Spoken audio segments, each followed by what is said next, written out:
Lil Brunson back at you with the back at you, and I am the best reporting on the Eagles. So what we gonna do? What we gonna do? We gonna keep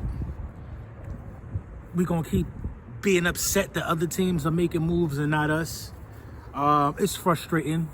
It's frustrating to see two undefeated teams like the New England Patriots and the San Francisco 49ers continue to already add two talented teams.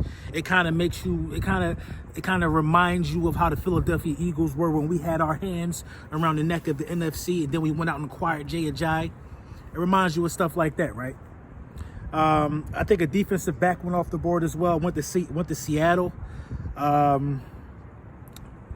Mohamed Sanu went to the Patriots. That's like huge. I mean, they're already a juggernaut. The San Francisco 49ers acquired somebody else, already looking like a juggernaut. And I'm getting a lot of messages on what are we doing.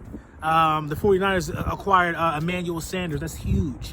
You know, it's like everybody's wondering, what are we doing? Are they giving up? Are they being so stubborn that they refuse to let go of this mindset that we're going to get it done with the guys we got in our locker room? I'm tired of hearing that. It's clearly that, you know, we got a veteran group right now, and I feel like our group needs a spark.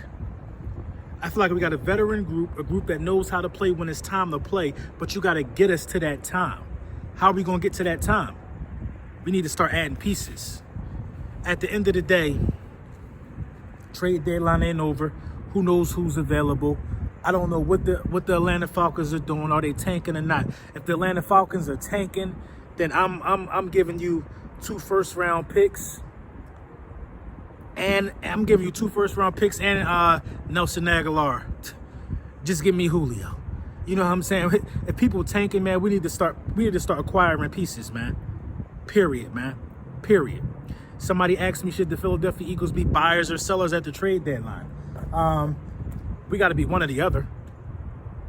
It's no way that we could just stand in the same position. But if it's me, I'm not saying we should be selling. We need to be buying.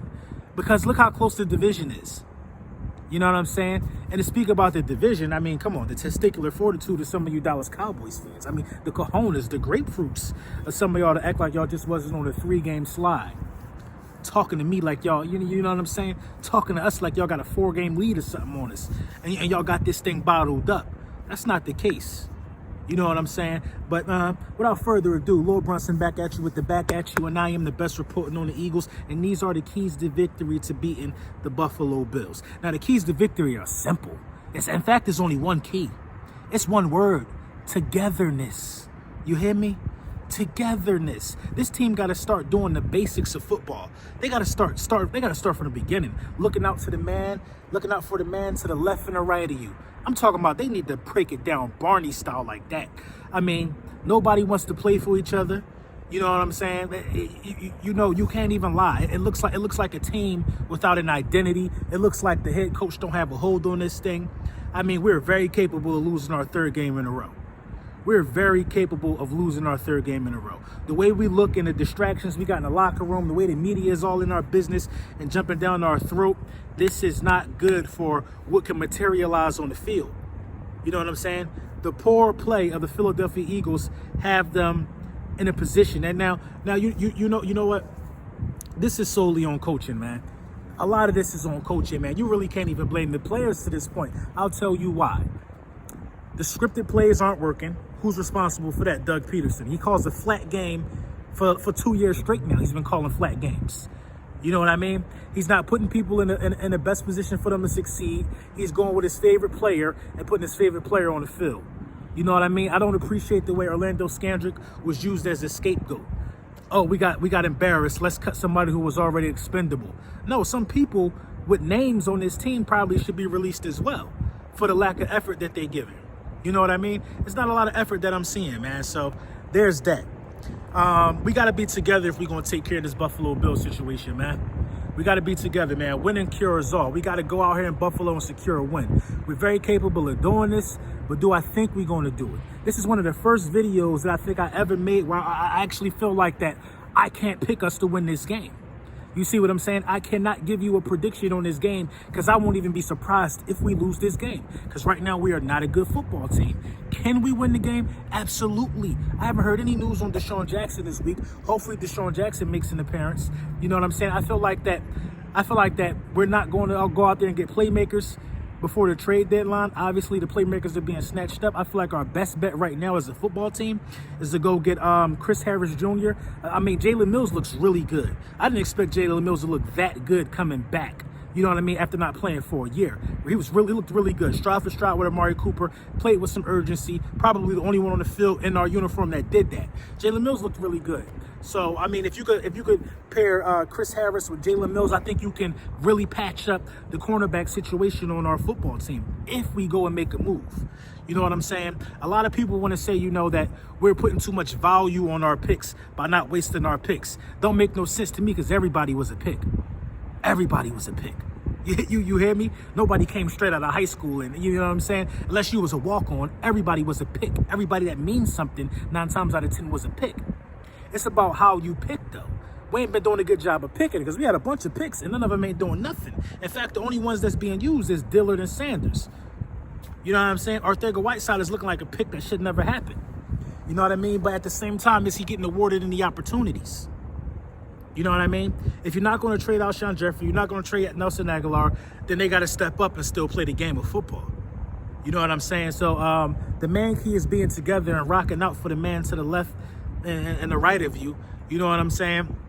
Doug Peterson got to call a different type of game. This is a real defense out here in Buffalo.